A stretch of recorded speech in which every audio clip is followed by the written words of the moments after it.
ప్రియతమ మెహర్ బాబా, నీవు ప్రసాదించిన ప్రవచన సారమును గ్రహించవలసిన తీరులో గ్రహించి సదవగాహన చేసుకుని వాటిని మా జీవనములలో ఆపాదించుకుని నిజాయితీ తోడను నిర్మల ప్రేమ తోడను వాటిని ఆచరించులాగా మా అందరికీ ఆశీర్వదించు. అట్టి ఆచరణీయత జీవన శైలిలో జీవించినట్ల మమ్మల్ని అందరినీ అనుగ్రహింపు. అవతార్ మెహర్ బాబా. అవతార్ మెహర్ బాబాకి జై. ఈరోజు ఎవరి పుట్టిన జన్మదినాలు అయితే వాళ్ళకి ఈ సహజీవన సమాఖ్య అంతా కూడా జై బాబాలతో పాటు బాబా యొక్క ఆశీర్వాదాలు లభించాలని హృదయపూర్వకంగా కోరుకుంటున్నాం. తర్వాత ఈ కార్యక్రమంలో మనం ఈరోజు కూడా సహజీవన కార్యక్రమంలో పాలు పంచుకునే భాగ్యాన్ని ఆ పురాణ పురుషుడు మనకిచ్చాడు. అంచేత ఆయనకి శత సహస్ర కోటి పాదాభివందనాలను అర్పిస్తూ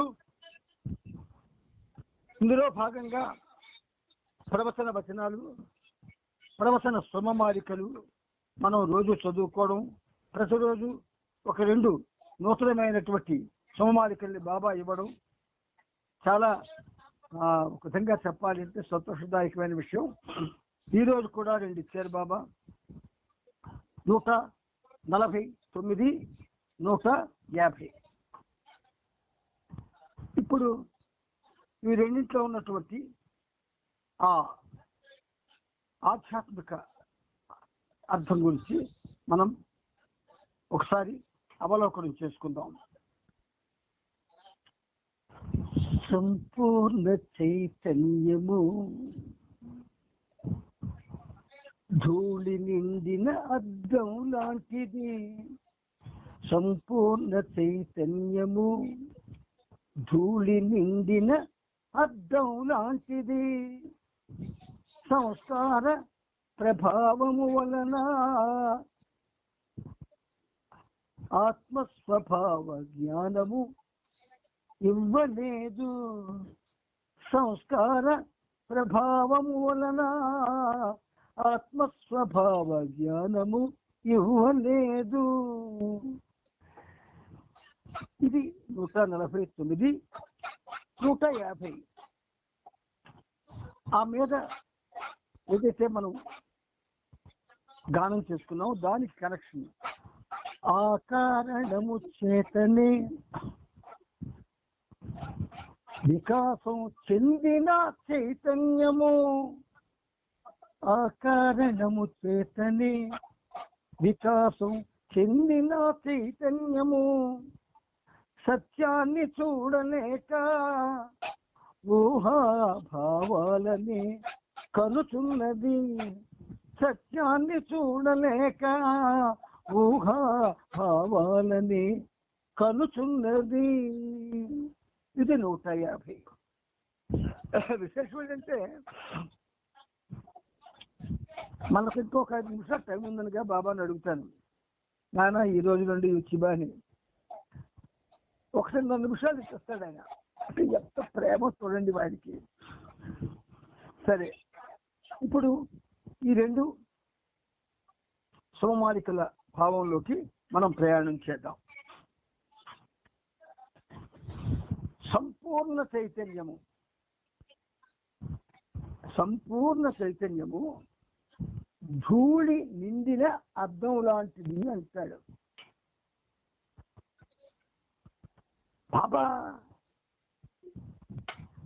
ఆయన మన మీద ఎంత ప్రేమ చూడండి. సంపూర్ణ చైతన్యము అంటే వికసించింది. ఆ వికసించిన చైతన్యం అట అద్దానికి ధూళి పడితే ఎలా ఉంటుందో అలాంటిదట.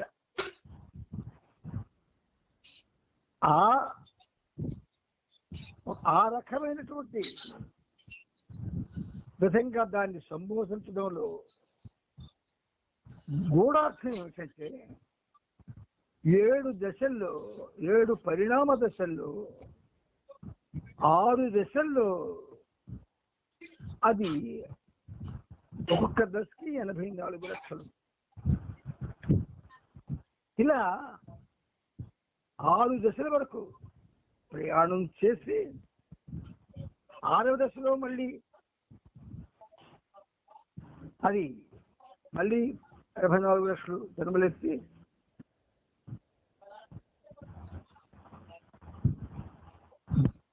ఆ 7వ దశ అయినటువంటి జంతు లక్షణం యొక్క ఆ సంస్కారాలని పుడికి పుచ్చుకొని ఆ స్వభావాన్ని పుడికి పుచ్చుకొని ఆ జంతు వాటికి ఉన్నటువంటి ఆ అరిషడ్ వర్గ ఉద్ధృతి దాన్ని కూడా సంతరించుకొని ఆ సంస్కారాలని విముర్చుకొని మానవ శరీరం వస్తారు. అందువల్లనే ధూళి నిండిన అద్దం లాంటిది అంటున్నాడు ఆయన. అంటే అది అద్దానికి ఎందుకు అద్దం పోలికల ఉద్దేశం ఏంటి? క్రిస్టల్ క్లియర్ కాన్షియస్నెస్ అని. కానీ అటువంటి పరిశుద్ధ చైతన్యం మీద ఈ జంతు సంస్కారాలనే ధూళి మకిలి పూర్తిగా నిండిపోయింది.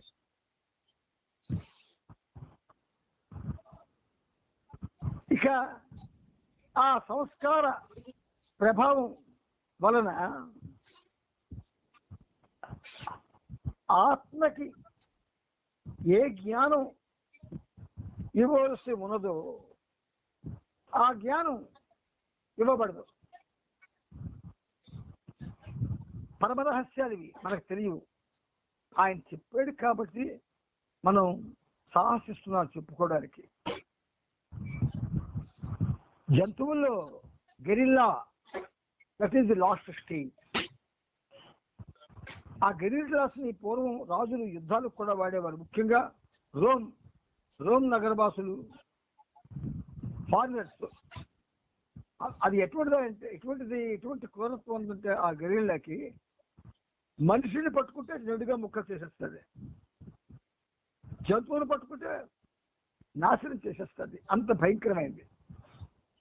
అటువంటి సంస్కారాలు పుడికి పుచ్చుకొని మొట్టమొదటి మానవుడు రిలీజ్ అవుతాడు. చైతన్యం ఆయన యొక్క ఆత్మ అర్థం లాంటిదే. కానీ ఆ అర్థానికి ఈ భయంకర సంస్కారాలు ధూళిగా అంటుకొని ఉంటాయి. మనం హాయిగా మానవ జన్మ వచ్చిన తర్వాత ఆనందంగా గడుపుతున్నాం. కానీ ఇది కానీ అర్థమైతే ఆనందంగా గడపం. ఎలా గడుపుతాం? దానికి కనెక్టివ్ గా బాబా మళ్ళీ ఏమంటున్నారు? ఆ కారణం చేతనే వికాసం చెందిన చైతన్యం వికాసం పూర్తిగా చెందిపోతుంది 7 దశలు దాటిపోయేసరికి. సత్యాన్ని చూడలేక, సత్యం అంటే ఎవరు? భగవంతుడు. సర్వే సర్వత్రా నిండి ఉన్నటువంటి ఒకే ఒక్క విశ్వాత్మ, దాన్ని అది చూడలేకపోతుంది. అయితే చూడలేకపోతుంది కానీ ఊహలతో అలా ఉంటుంది, ఇలా ఉంటుంది, అలా ఉంటుంది అని ఊహించుకుంటుంది. ఈ ప్రపంచంలో ఎన్ని వేల ఆధ్యాత్మిక సంస్థలు, ఎన్ని లక్షల కార్యక్రమాలు జరిగినప్పటికీ కూడా మానవుల్లో ఈ మకిలి పోనంత వరకు ఎవ్వరు కూడా సత్య వీక్షణం చేయలేరు, సత్యాన్ని చూడలేరు. మన పరిస్థితి అదే. కాకపోతే చిన్న మినహాయింపు మనకి ఏమిటంటే, అవతార పురుషుడి యొక్క సాంగత్యంలో మనం ఉండగలగడం ఆయన కరుణతో ప్రసాదించిన వరం. మనం అనుకుంటున్నాం మన గొప్పతనం అని కాదు.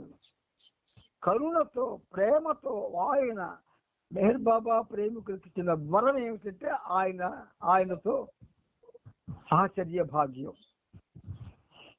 ఈ సహచర్య భాగ్యాన్ని ఈ జన్మకి పెద్ద సదవకాశంగా భావించి నిరంతరం బాబా నామం చేసుకుంటూ సంస్కార భూయిష్టమైన జీవితాన్ని మరమ్మతు చేసుకుంటూ హరిషడ్ వర్గానికి దూరంగా ఉంటూ కోరికలకు దూరంగా ఉంటూ నిరంతరం భగవంతుడికి దగ్గర ఇవ్వడానికి ప్రయత్నం చేస్తే పరిస్థితి ఇంకొకలా ఉంటుంది. కానీ అలా చేసిన వాళ్ళు ఎవరున్నారంటే ఎవ్వరూ లేరు, మీరు నమ్మండి. విశ్వంలో అడ్వాన్స్డ్ సోల్స్ తప్ప ఇంకెవ్వరూ లేరు.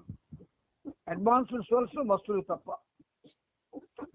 అందుచేత ఏమైంది, అన్ని దేశాల్లో కూడా ప్రవచనకారులు ఉన్నారు, ప్రవచనాలు చెప్పేవాళ్ళు. తప్పితే తనకు తాను ఆ సత్యానుభూతిని పొందిన వాడు ఎవరు లేరు. అందువల్ల గైడెన్స్ ప్రాపర్గా మనకి అందని కారణంగా ఇన్నాళ్ళు ఇలా ఉన్నాం. ఇప్పుడు ఈ అవతార కాలంలో అవతార పురుషుడు ఆయన రావడమే కమాలంటూ మీ అని మనందరికీ కూడా ఒక ఆశీర్వాదం, అటువంటి వచనంతో మనల్ని దగ్గరికి తెచ్చుకొని బీ విత్ మీ, నాతో ఉండండి, మీరు ఏ చర్యలు చేయక్కర్లేదు, కర్మకాండలు చేయక్కర్లేదు, తపస్సులు చేయక్కర్లేదు, యజ్ఞయాగాలు చేయక్కర్లేదు, ఏమీ చేయక్కర్లేదు, నా నామం చేసుకోండి చాలు. కోరికలకి బానిసలు కాకండి. చిన్న చిన్న విషయాలు చెప్పాడు ఆయన. కోరికలకు బానిసలు కాకండి, కపటంగా ఉండకండి. ఈ మూడు మనం చేస్తే ఆయన మనకి అతని సన్నిధానానికి చేర్చుకోవడానికి ఎల్లప్పుడూ సంసిద్ధతతో ఉంటాడు మన మెహర్ ప్రభు. మీరు నమ్మండి. ఇతరైనటువంటి ఆ మాటలు ఈ అవతార కాలంలోనే మనలో ఎవరైనా ఒకరైనా ఇద్దరైనా ముగ్గురైనా ఆయన ఏ పని చేయడానికి వచ్చాడో ఆ పని నెరవేర్చుకున్న వాళ్ళు అవుతామని ఆయన భావనేమో ఏమో. ఎందుకంటే నూతన మానవాళి వస్తుందని బాబా చెప్పారు. నూతన మానవాళి అంటే మనం కాం. అందుచేత ప్రియమైన మిత్రులారా, ఇంత శ్రద్ధ చూపిస్తున్న మీ అందరికీ ఆ ప్రీతముడు తప్పకుండా సహాయం చేస్తాడు. మీరు ఏ ప్రయత్నం చేసినా ప్రీతముడు సహాయం ఉంటాడు మీకు. అందుచేత try I will help you అన్నాడు బాబా. ట్రై, ఏమి ట్రై చేస్తాం? ఏదో ఒకటి ట్రై అన్నాడు కదా, ఐ విల్ హెల్ప్ యూ అన్నాడు కదా. అది సామాన్యమైన మాట కాదు, భరోసా. నువ్వు చెయ్యి, నేను నీకు సహాయం చేస్తాను, భరోసా. ఆ భరోసాను మనం పోగొట్టుకుంటామా? ఇన్నేళ్లుగా ఆయన పాదాల దగ్గర కుక్కల్లా పడున్నాం. ఈ కుక్క స్థితిలో ఉన్న మనం ఆ స్థితిని దాటాడు కదా, దాటించేవాడు ఆయన. కాబట్టి ఏదో ఒకటి చెయ్యాలి, మనం చేయడానికి ప్రయత్నం చేయాలి. చెయ్యమనుకుంటున్న వాళ్ళకి నేనేమి బలవంతం బాబా నా ద్వారా చేయడు. కానీ చేస్తామన్న వాళ్ళకి ఏమిటి చెయ్యాలి, ఎలా చేస్తే బాగుంటుంది, అవి చెప్పడానికి అవకాశం ఉంది. అంటే అదేమో బాబా చెప్పడం కాదు, చెప్పినవే. కాకపోతే చేసే విధానం, ఆ విధానానికి అలవాటు పడాలి. అలవాటు పడుకుంటున్నారు. ఏం చేత అందరం కూడా బిజీ అయిపోతున్నాం రోజు రోజుకి. కరోనా వచ్చింది, అందులో రోనా అన్న మాట ఉంది, అంటే ఏడుపు. ఆల్రెడీ మనం చేస్తుంది అదే. ఆ కా కాదని చా అంటే వై. ఎందుకు ఏడుస్తున్నావు కరోనా అంటే? జన్మజన్మ కూడా ఏడుస్తావేమిటి? నేను వచ్చినా ఏడుస్తావేమిటి? నేను నీ మధ్యనున్నా ఏడుస్తావేమిటి? నేను నీకు భరోసా ఇస్తున్నా ఏడుస్తావేమిటి అని try I will help you అన్న మాట సామాన్యమైనది కాదు. ఈ పనిముట్టు ఈ ప్రపంచానికి, మెహర్ ప్రపంచానికి అనేక విధాలుగా ఉపయోగపడుతున్నది అంటే కారణం ఆయన భిక్ష.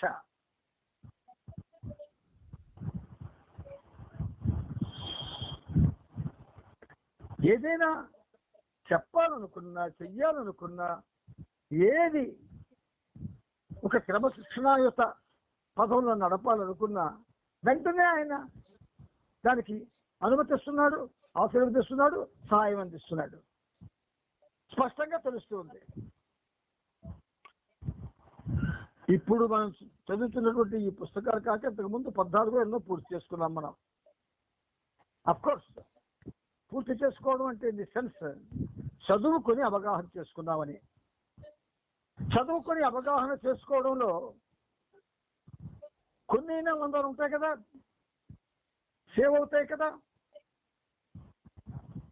ఆ సేవ్ అయిన వాటిని షేర్ అవ్వకుండా చూసుకొని దాచుకొని బాబాని ప్రేమిస్తూ, బాబా నామస్మరణ చేస్తూ, ఆయుర్దాయమా ఎవరికి ఇచ్చినటువంటి కాలం వాళ్ళదే. కానీ సాగు కానీ నీ గుమ్మం దగ్గరకు వచ్చి నీ తలుపు తడితే బాబా అనే నువ్వు దానికి పలకాలి. బాబా బాబా అని పలకాలి. ఎవరు అని కాదు, బాబా అని పలకాలి. అప్పుడు మరి లోపలికి రాదు, వెళ్ళిపోద్ది.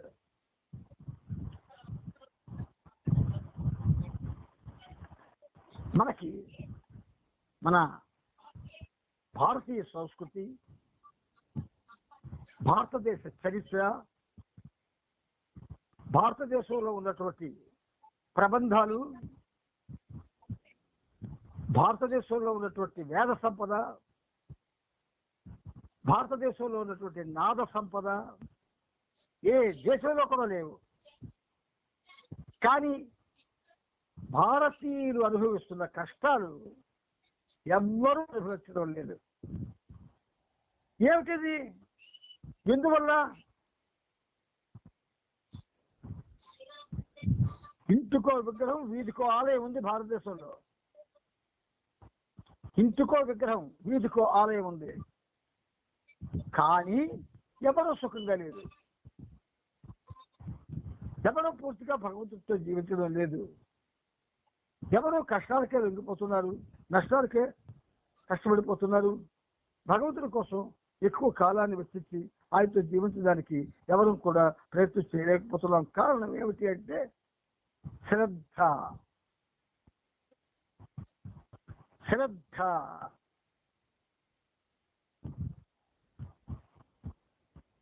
ఏకాగ్రత. శ్రద్ధ ఏకాగ్రత. Pure love.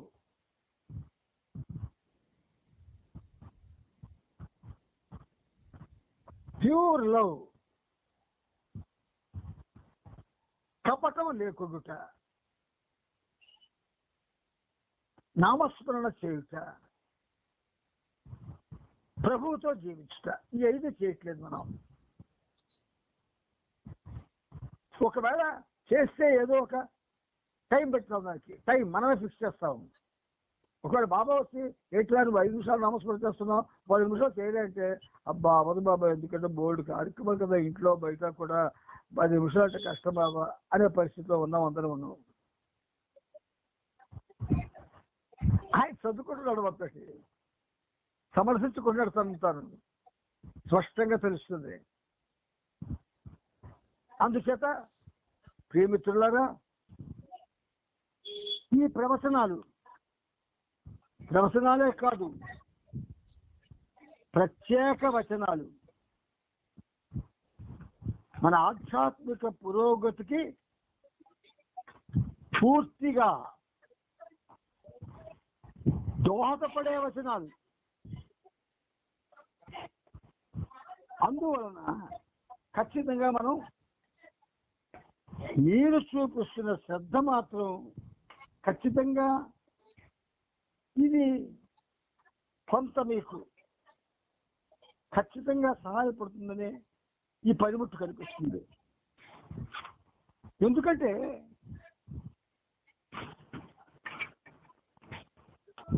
మీ అందరూ కూడా టైంకి ఖచ్చితంగా వచ్చేస్తున్నారు. ఆయన ఒక 5 నిమిషాల ముందు వస్తే ఆయనకి స్థానం ఏమీ దెబ్బతినకుండా మనం కూడా ఆయనతో జాయిన్ అవుతున్నాం. ఇన్ టైం ఆయనతో మనం ఏకం కావడం, కలవడం అది మహాదృష్టం.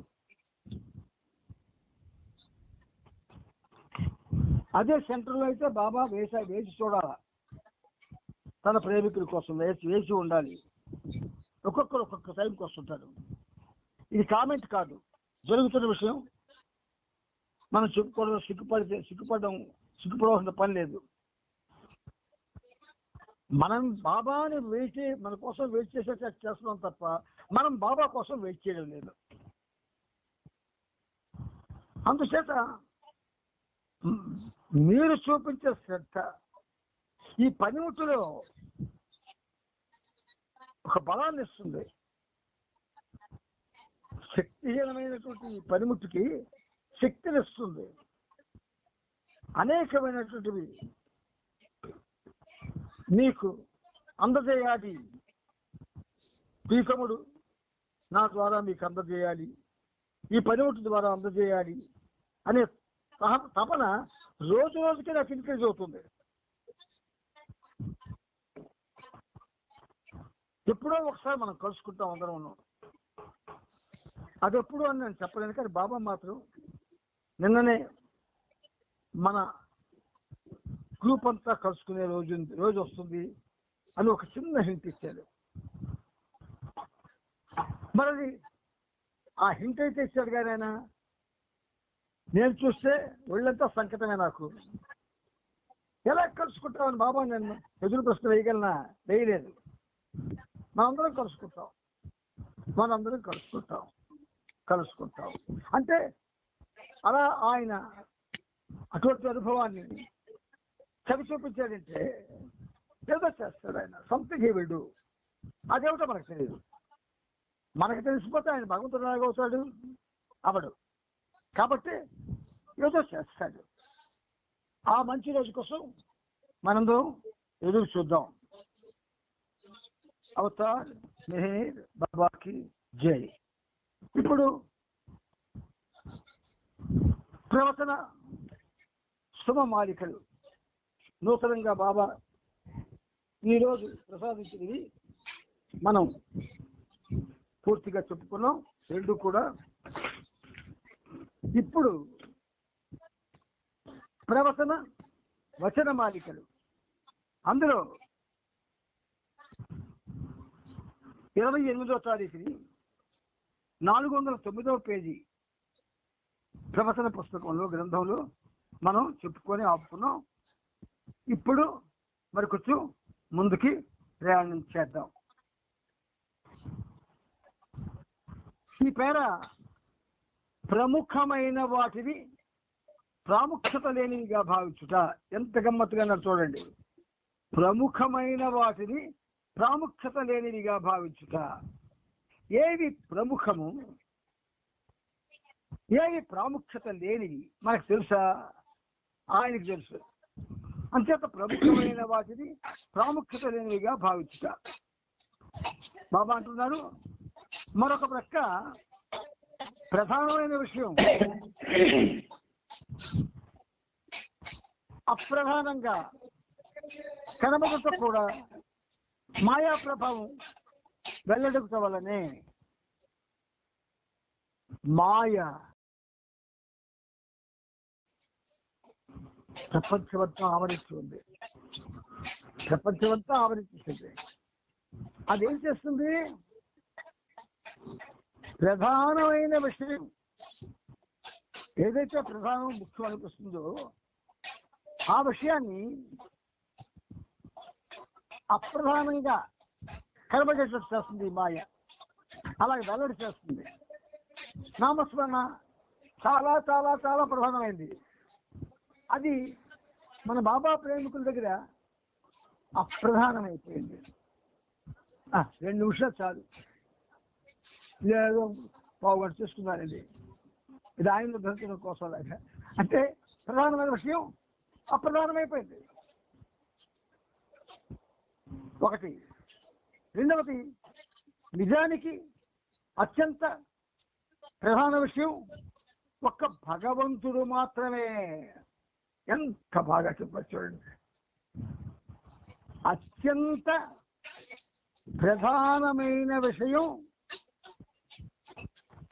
ఒక్క భగవంతుడు మాత్రమే. అంటే మిగతావన్నీ అప్రధానమైపోయావా? ఇప్పుడు మనం చేస్తున్నటువంటి ఈ సహజీవనం కూడా అప్రధానమైపోయింది. అయితే ఆయన ఏం చేశాడు? ఈ సహజీవనాన్ని ఆయనతో కలిసి మనం అనుభవించేటట్టు చేస్తున్నాడు. మనతో ఉంటున్నాడు బాబా, మనతో బాబా ఉంటున్నాడు, నమ్మండి. ఆయన ప్రెజెన్స్ ఇక్కడ ఈ గదిలో చక్కగా అనుభవానికి వస్తుంది. అందుకని నిజానికి అత్యంత ప్రధాన విషయం ఒక భగవంతుడు మాత్రమే. కానీ చాలా తక్కువ మంది, ఎలాగంటున్నారు చూసారా, చాలా తక్కువ మంది మాత్రమే భగవంతుని పట్ల ఆయన కొరకు నిజమైన శ్రద్ధ కలిగి ఉంటారు. ఆయన అవతారుడే అంటే దీన్ని కాదు అవును అనడానికి ఎవరికి ధైర్యం ఉందండి? చాలా తక్కువ మంది, ఫ్యూ అంటున్నాడు ఆయన. Very few, very few. చాలా తక్కువ మంది అంటే వెరీ ఫ్యూ, తక్కువ మంది మాత్రమే, చాలా తక్కువ మంది మాత్రమే భగవంతుని పట్ల ఆయన కొరకు నిజమైన శ్రద్ధ కలిగి ఉంటారు. మనం చెప్పుకున్నాం, శ్రద్ధ, ఏకాగ్రత. ప్రాపంచిక చింత గల వ్యక్తికి, ప్రాపంచిక చింత గల వ్యక్తికి భగవంతుని పట్ల కలిగే శ్రద్ధ కేవలం స్వార్థ చింతన. ఎక్కడ కూడా ఆయన రాజీ పడ్డండి, రాజీ పడ్డు, మోమాట పడ్డు. ఇది ఇప్పటి నుంచి కాదు, రామావతారం నుంచి అలవాటు చేసుకున్నాడు. అదేంటండి, రామావతారం నుంచి ఎలాగ అలవాటు చేసుకున్నాడు అని మీకు అనిపిస్తుందా? రామావతారంలో ఆయన చక్రవర్తి, అయోధ్యకి చక్రవర్తి. రాజ్యపాలన చేసే రాజుకి పక్షపాత వైఖరి ఉండకూడదు. అది చాలా ప్రధానం. తనపర భేదం ఉండకూడదు. కాబట్టి 14 ఏళ్ళు అరణ్యవాసం చేసి అష్ట కష్టాలు పడ్డ సీతమ్మ వారు పట్టాభిషేకం తర్వాత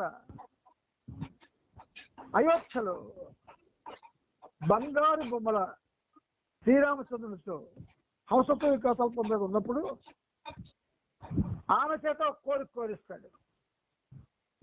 ఏమిటా కోరిక? నాథ, మరొక్కసారి అరణ్యవాసానికి వెళ్తే బాగుందేమో అంది.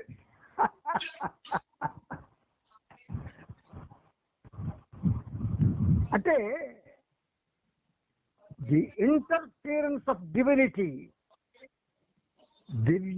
దివ్యత్వం యొక్క ప్రమేయం ఎంత షార్ప్గా,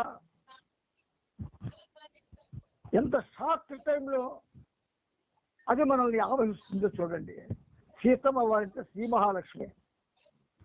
ఆవిడికి మళ్ళీ 14 ఏళ్ళు వనవాసం చేసిన తర్వాత మరొక్కసారి వనవాసంకి వెళ్తే బాగుండు అన్న ఆలోచన వచ్చిందంటే అది ఎవరిది? ఆయనదే, శ్రీరామచంద్రుడిదే. ఇక్కడ మనకి మెహర్ బాబా, మెహర్ బాబా, మెహర్ బాబా, మెహర్ బాబా అని అలమటిస్తూ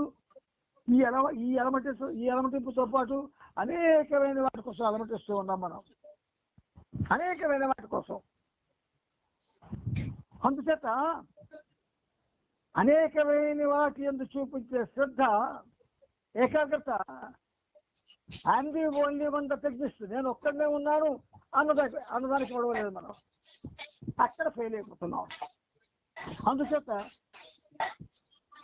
ప్రాపంచిక చింత గల వ్యక్తికి భగవంతుని పట్ల కలిగే శ్రద్ధ కేవలం స్వార్థ చింతన. మరి అన్నేళ్ళు అరణ్యంలో ఉండి 14 ఏళ్ల తర్వాత అష్ట కష్టాలు పడుతున్న సీతమ్మ వారికి నవరత్న ఖచ్చిత శయ్యపై పడుకున్నప్పుడు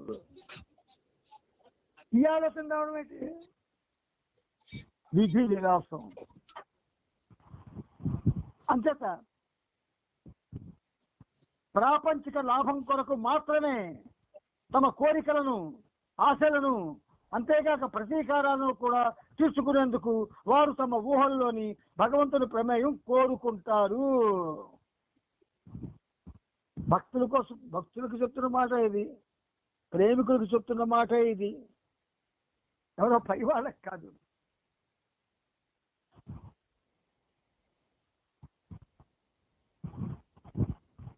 ప్రాపంచిక లాభం కోసం మాత్రమే తమ కోరికలను, ఆశలను, అంతేగాక ప్రతీకారాలను కూడా తీర్చుకునేందుకు వారు తమ ఊహలలోని భగవంతుని ప్రమేయం కోరుకుంటారు అనుక్షణం కూడా. మరి ఇది బ్రాడ్ చేయవలసిన అవసరం లేదు, మీకు అర్థమైపోయింది. అందుకని భగవంతుడే సత్యమని వారు భావించరు. ఎప్పుడైతే స్వార్థ చింతనతో తమ కోరికలను, తమ ఆశలను, తమ ప్రతీకారాలను తీర్చుకోవాలనేటువంటి ఉద్దేశంతో భగవంతుడి పాదాల చెంతకు వస్తారో వాళ్ళు భగవంతుడు సత్యమని భావించరట. పక్కన కూర్చున్న వాడు సాక్షాత్తు శ్రీ మహావిష్ణువు రామచంద్రుని రూపంలో ఉన్నాడండి సీతమ్మ వారి పక్కనే. నాథాని ప్రేమగా పిలిచి, చిన్న కోరిక కలిగింది నాథ అంది. రాముడు శ్రీరామచంద్రమూర్తి చిన్న చిరునవ్వుతో, నీకు కోరిక వచ్చిందా సీత, నేను వింటుందో నిజమేనా అని అంటే, అవును నాథ అంది. ఏంటి? మరొక్కసారి ఆ వనాలకు, తపోవనాలకు వెళ్ళాలనుంది అనేసరికి ఈయన నవ్వు మాయమైపోయింది శ్రీరామచంద్రుడికి. అలా ఎన్నిసార్లు బాబా నవ్వు మన వల్ల మాయమైపోతుందో, బాబా కూడా మన గురించి చక్కని నవ్వులను చిందిస్తూ ఉంటాడు. ఎప్పుడైతే భగవంతుడే సత్యాన్ని భావించకుండా అప్రధానంగా భావించే కేవలం సత్యాన్ని తప్ప మిగిలిన విషయాల కోసం ప్రాగులాడతాము, అప్పుడు ఆయన చిరునవ్వు మాయమైపోతాడు. అప్పుడు మనం బాబా మొహంగా చూస్తే మనకు తెలిసిపోద్ది ఆ సంగతి. మీరు కోరరాని కోరికలు, అడగరానిటువంటి వాటిని అడుగుతూ వాటి కోసం నువ్వు ప్రాకులాడుతూ ఎప్పుడైతే ఆయన దగ్గరికి వెళ్తామో ఆయన చిరునవ్వులో మార్పు వచ్చేస్తుంది. ఎంత సౌలభ్యత ఉన్న దేవుడు, ఎంత సరళమైన దేవుడు, అంత వేగం, మనకంత వేగంగా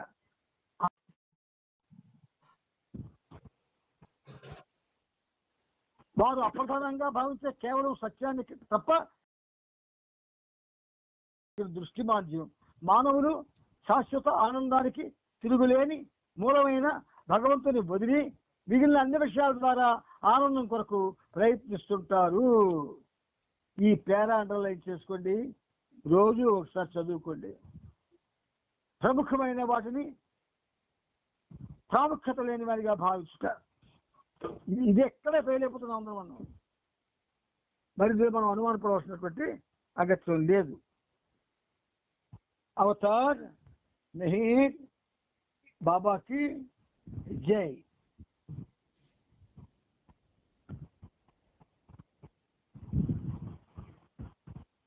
ఇప్పుడు మనం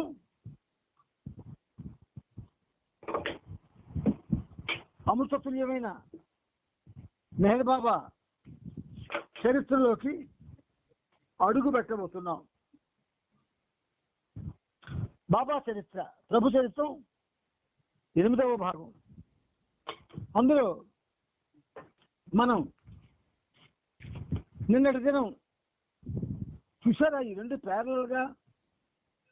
ప్యారలల్ ఎక్స్పీరియన్స్తో ఉన్నాయి మన ఈ చదువుకోవడం అనేది. 28వ తారీఖుని 3348వ పేజీలో ఆపుకున్నాం. మరికొంచెం ముందుకి వెళదాం.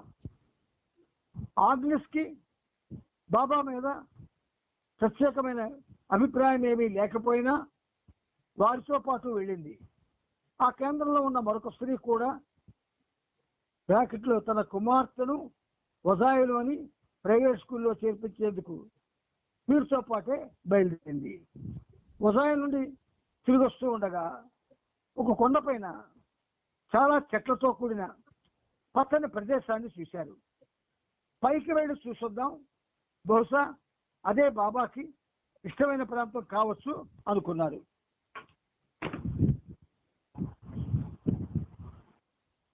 కొండపైకి వెళ్ళి ఒక కర్ర గేటు వద్ద ఆగారు. మనతో పాటు ఉండేందుకు బాబా 6 మండలి సభ్యులు పంపబోతున్నారు. మనం ఇక్కడే ఉండాలి, అంటే మనకి ఎక్కువ గృహ సముదాయం ఉన్న ప్రదేశం కావాలి అని జీన్ అంది. అక్కడ చాలా ఇళ్ళు ఉన్నట్టు అగ్నేష్ ఖచ్చితంగా నమ్మి విచారిద్దామని గేటు దాటి వెళ్ళింది.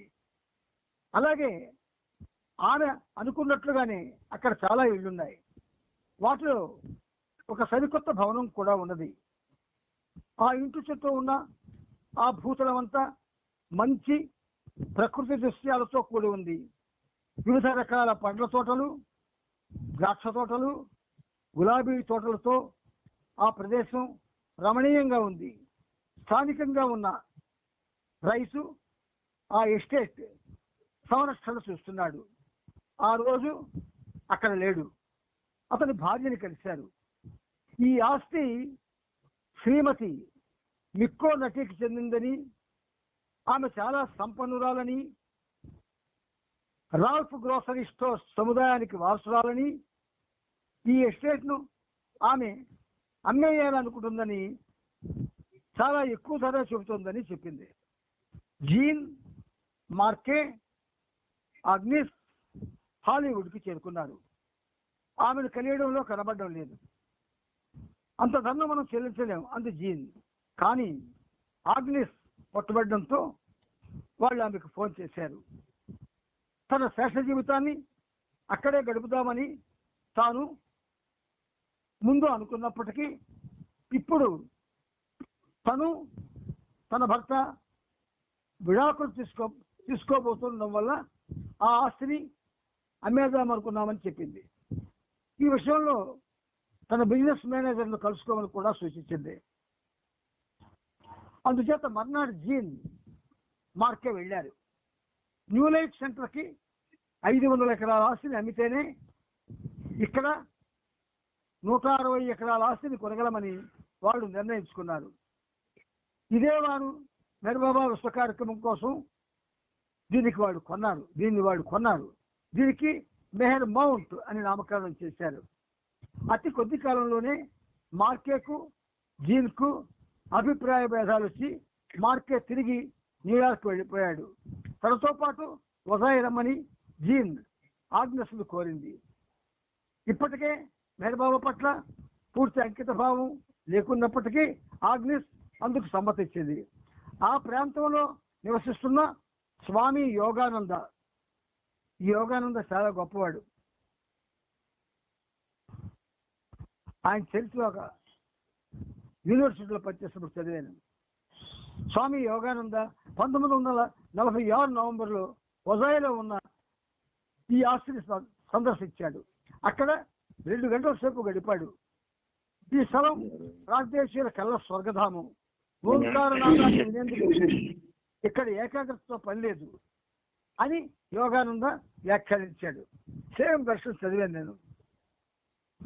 కాలిఫోర్నియా, న్యూయార్క్, మిడిల్ బీచ్ లో ఉన్న మెహర్బాబా ప్రేమికులు చూడండి. ఆ మిడిల్ బీచ్ లో ఉన్న ప్రేమికులు నాదరహిత నాదమే తానైన మెహర్బాబా కోసం రహిత నాదమే తానైన మెహర్బాబా కోసం ఎంతో కుతూహలంతో ఎదురు చూస్తున్నారు. అమెరికాలోని తమ కేంద్రాలను ఆయన ఎప్పుడు సందర్శిస్తారా అని ఆసక్తిగా చూస్తున్నారు. సమీప భవిష్యత్తులో రానున్నానని అతడే చెప్పి ఉన్నాడు.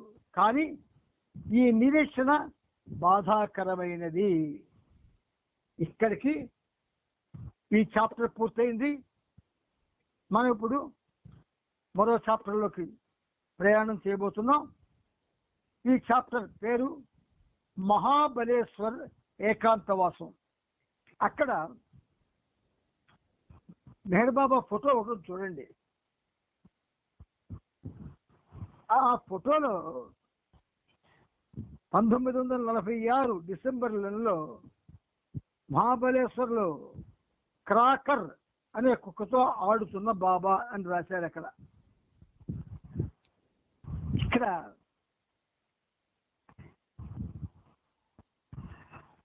మనకి బాబా 3 స్థితులు చెప్పారు. రాతి స్థితి, కీటక స్థితి, కుక్క స్థితి. రాతి స్థితి, కీటక స్థితి, కుక్క స్థితి.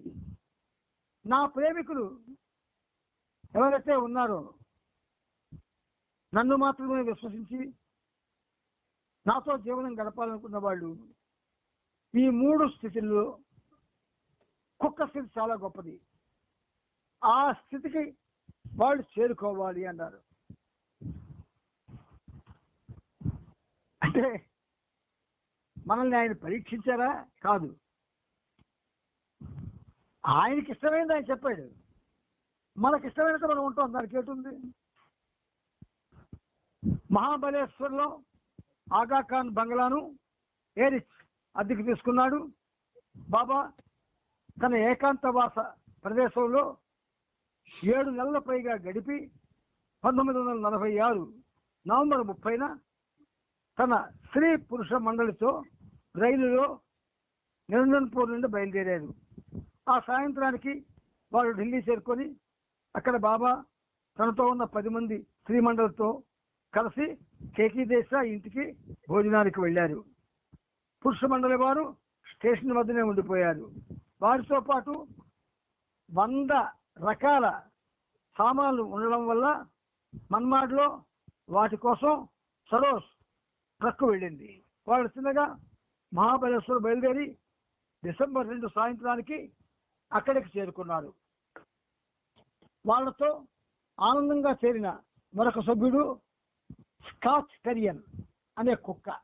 దాని పేరు, ఆ కుక్క పేరు స్కాచ్ టెరియన్. స్కాచ్ టెరియన్. దానికి బాబా క్రాకర్ అని పేరు పెట్టారు. క్రాకర్ అంటే టపాకాయ లాంటిది అని అర్థం. దానిని బాబా స్త్రీల కోసం తీసుకొచ్చారు. శ్రీమండలి డేరాడూన్లో ఉన్నప్పుడు ఆ కుక్క పిల్లను పెంచారు. ఆగాఖాన్ ప్యాలెస్లోని 4 లెన్స్ హాల్ చాలా పెద్దది. దానికి చుట్టూ విశాలమైన ఆవరణ మరియు ఒక పెద్ద గుర్రపుసాల కూడా ఉన్నాయి. బాబా మహాబలేశ్వర్లో బస్సు ఆశ్రమం నెలకొల్పాలనుకుంటున్నారు. అందుచేత ఈ బంగ్లా బాబా కార్యక్రమానికి అనుకూలమైంది. ఆ కారణం చేతనే బాబా తన 9 మంది కార్యకర్తల్ని దేశం నలుమూలల నుండి మస్తుల్ని తీసుకురమ్మని ఆదేశించారు. మండలి వారు బాబా మహాబలేశ్వర్ చేరుకోగానే ఏరిచి వెళ్ళి వాళ్ళని కలుసుకున్నారు. మస్తుల కోసం గుర్రపుసాలను మధుశాలగా మార్చే కార్యక్రమం ప్రారంభమైంది. గుర్రపుసాలని మధుశాలగా మార్చే కార్యక్రమం ప్రారంభమైంది. దాన్ని బాగా శుభ్రం చేసి వెదురు తడికలతో చిన్న గదులుగా విభజించారు. ప్రతి గదిలో సబ్బు, ప్లేటు, మగ్గు, కఫ్ నీరు, పాత్రలు ఏర్పాటు చేశారు. బాబా చేసే వస్తు కార్యక్రమం కోసం విష్ణు ఈ సామాగ్రిని తీసుకొచ్చాడు. మత్స్య ఆశ్రమానికి, శ్రీల నివాసానికి కావలసినవన్నీ బాబా ఏర్పాటు చేయించారు. డిసెంబర్ 7 ఆదివారం నాడు బాబా హైదరాబాద్ వెళ్ళి అక్కడ వ్యవహారాలని పరిశీలించారు. అక్కడి నుంచి మస్తుల్ని మహాబలేశ్వర్ తీసుకెళ్లారు. అహ్మద్ నగర్లో ఉన్న బాబా ప్రేమికులు, కాకా చించోర్కర్, సాతా కుటుంబీకులు, రుస్తుం కాకా, భాగీరథ్ ఇంకా ఇతరులు బాబాను దర్శించేందుకు ఆ రోజు మెహరాబాద్ వచ్చారు. వాళ్ళతో చర్చిస్తూ బాబా అహ్మద్ నగర్తో కలుపుకొని భారతదేశం అంతటా విప్లవం రానుంది, నా దివ్య ఆవిష్కార సమయం మేనిఫెస్టేషన్ సమీపించడం వల్ల దేశ పరిస్థితుల్లో పెద్ద మార్పులు వస్తాయి అని అన్నారు. బాబా మహమ్మద్ కోసం మస్తు ఆలీషాతో పనిచేస్తూ మెహరాబాద్లో 5 రోజులు ఉన్నారు. బాబాను చూసేందుకు 2 రోజులు మెహరాబాద్లో ఉండేందుకు డిసెంబర్ 11న జాల్ కేరావాలా వచ్చాడు. బాబా ఒక్కొక్క మండల సభ్యునికి ఆదేశాలు ఇచ్చి 13వ తేదీని మహాబలేశ్వర్ బయలుదేరారు. డిసెంబర్ 20వ తేదీ కల్లా మత్స్య ఆశ్రమం అన్ని విధాలా సిద్ధంగా తయారైంది. కానీ 9 మంది బాబా శిష్యులు దేశంలోని పలు ప్రాంతాల నుండి మత్స్యులను సమయానికి తీసుకురాలేకపోయారు.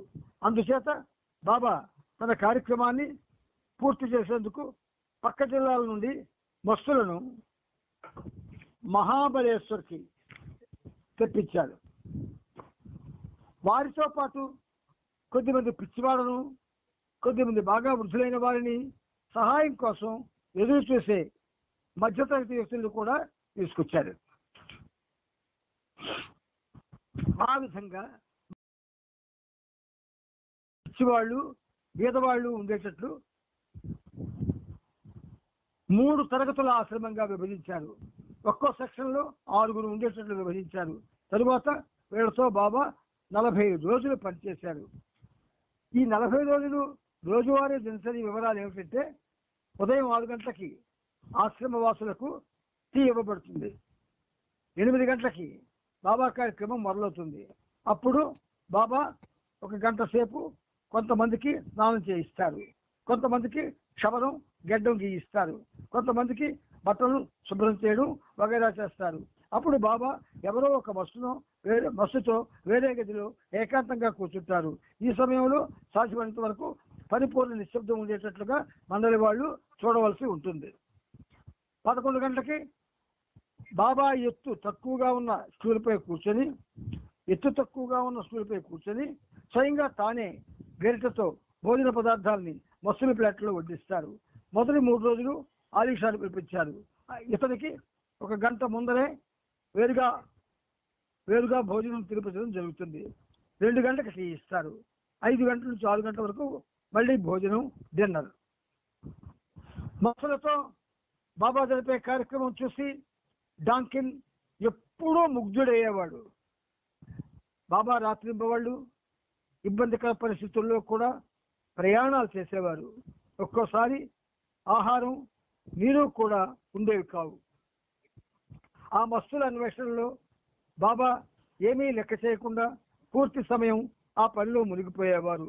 1946లో శీతాకాల సమయానికి ఇంగ్లాండ్ నుండి ఇండియాకి వచ్చాక డాన్ ఇలా ఆలోచించసాగాడు.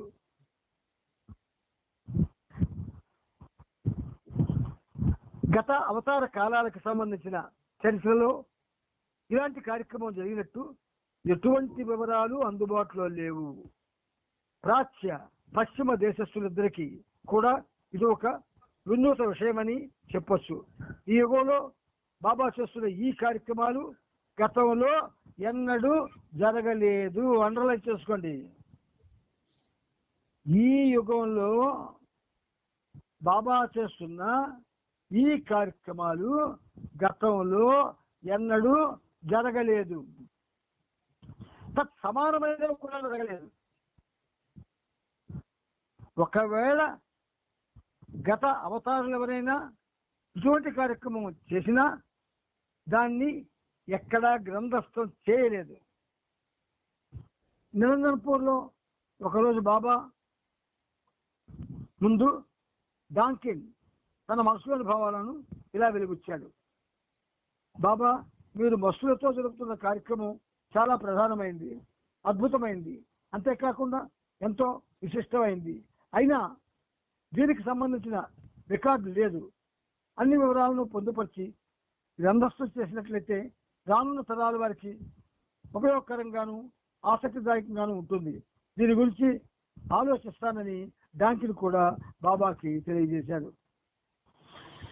2 రోజుల తర్వాత డాంకిన్, నీలు, విష్ణు ఉండే కుటీరానికి బాబా వచ్చి డాంకిన్తో మస్తుల గురించి గ్రంథం రాయడంపై ఈ సలహా చాలా బాగుంది, నీవే ఎందుకు రాయకూడదు అని అడిగాడు. దానికి డాంకిన్ ఊహించలేదు. నేను రచయితనే కాను, ఇంతవరకు నేనే పుస్తకం రాయలేదు, నేను దీనికి సరైన వాడిని కాను అని బాబాతో అన్నాడు. కానీ బాబా ధైర్యాన్ని ఇస్తూ, నీ ఒక్కడివే ఈ గ్రంథాన్ని వ్రాయడానికి సరైన వ్యక్తివి, నేను నీకు సహాయం చేస్తాను అని డాంకిన్తో అన్నారు.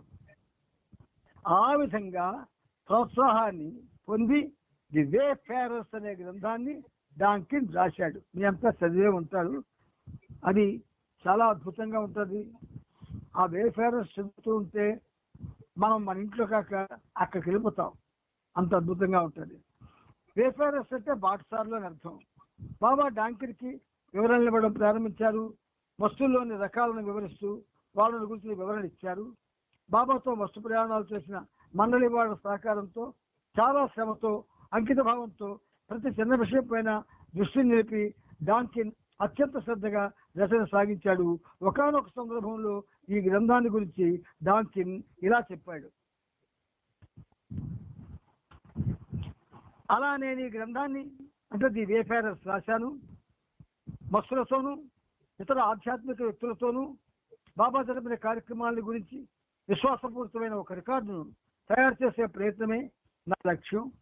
మనకు దుర్గోచరమైనవి మరియు బాబా బాహ్యంగా జరిపిన కార్యక్రమ విశేషాలను రికార్డు చేసే ప్రయత్నమే ఇది. వాస్తవంగా బాబా చేసిన ఆంతరిక కార్యక్రమం గురించి బాబా ఎవరికి చెప్పలేదు. అయినా అది ఆయన ఎందుకు చెప్పాలి కనుక ఈ అవతరణలో బాబా జరిపిన అనేక కార్యక్రమాల్లో తన వస్తు కార్యక్రమం ప్రత్యేకతతో కూడిన ఒక ప్రధాన భాగంగా రూపుదిద్దుకుంది. వస్తువులతో సాంగత్యం చేసి ప్రేమోన్మత్తతలో ఉన్న ఈ నిజమైన ప్రేమికులకు ఆ జగన్నాథుడు బానిసగా కూడా వర్తిస్తాడన్న వాస్తవాన్ని బాబా ప్రపంచానికి చాటి చెప్పారు. దివ్య ప్రేమోన్మత్తులైన ఈ మత్తులను తన విశ్వ కార్యక్రమంలో పాల్పంచుకునేందుకు బాబా అవకాశం ఇచ్చారు.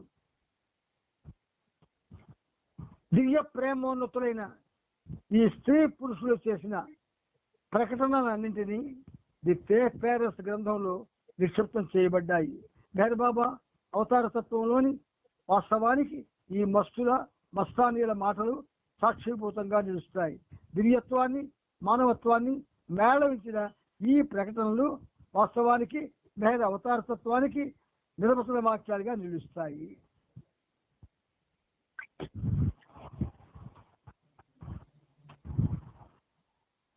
మహాబలేశ్వర్లోని మత్స్య ఆశ్రమ నిర్వహణకు మొదటి 2 వారాలు బైదుల్ మేనేజర్గా వ్యవహరించాడు. ఆ తరువాత కాకాబరియా, పాపా జస్సావాలా సంయుక్తంగా నిర్వహించారు. బైదుల్ ఆశ్రమ వ్యవహారం చూస్తున్న సమయంలో ఒక రోజున అతనికి కాకాకి మధ్య ఒక వినోదాత్మక సంఘటన జరిగింది. కాకా ఒక రోజున ఒక మస్తుని తీసుకొచ్చాడు. మస్తుకి అసౌకర్యంగా ఉంటుందని ఒక గోనె సంచిని బైదుల్కి చెప్పకుండానే తీసుకెళ్లాడు. ఈ చిన్న ఉదంతం తక్షణం వారిద్దరి మధ్య ఉద్రేకభరితమైన పోట్లాటకు దారి తీసింది. వారి వివాదాన్ని విని బాబా ఇద్దరిని తన వద్దకు పిలిపించారు.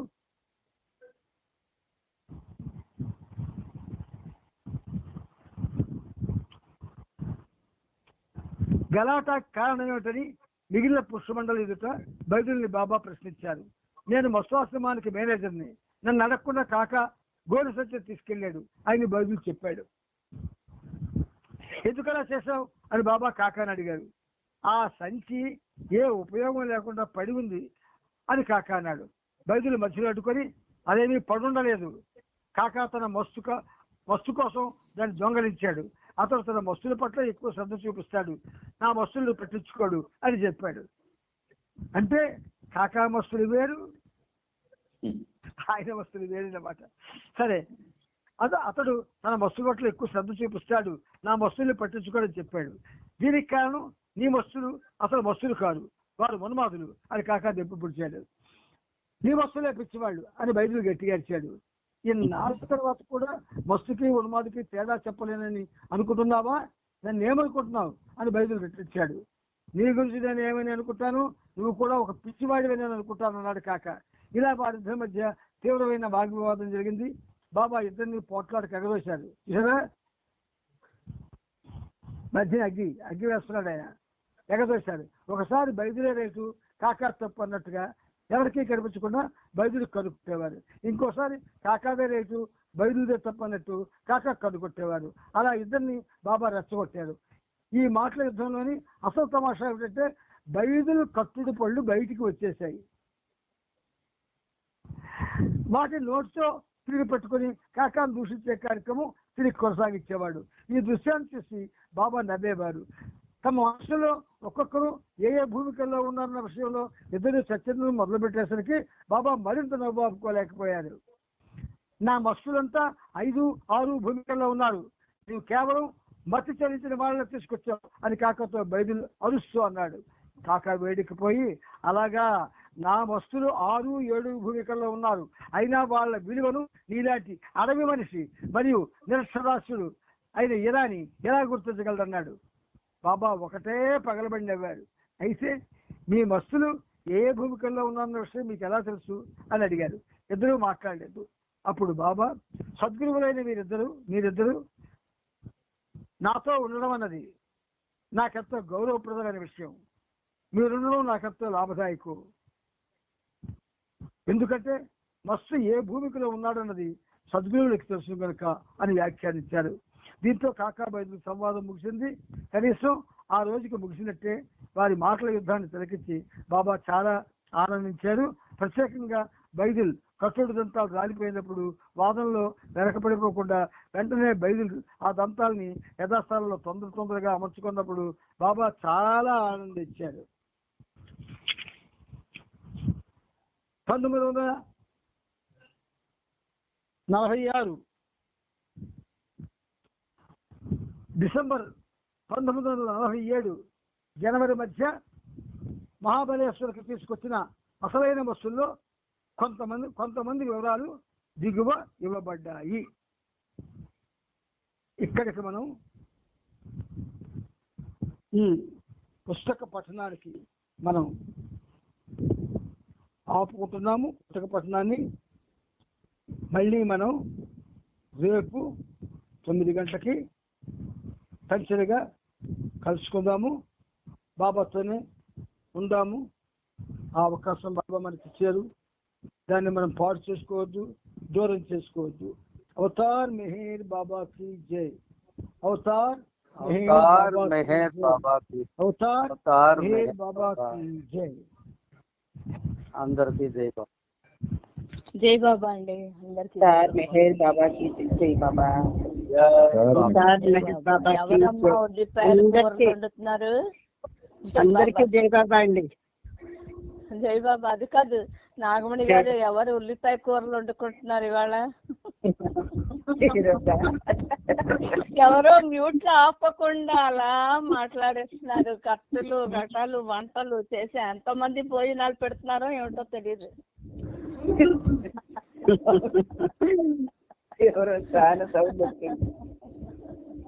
జై బాబా అండి. మమ్మల్ని కూడా ఇన్వైట్ చేయండి ఎవరు వండుతున్నారో.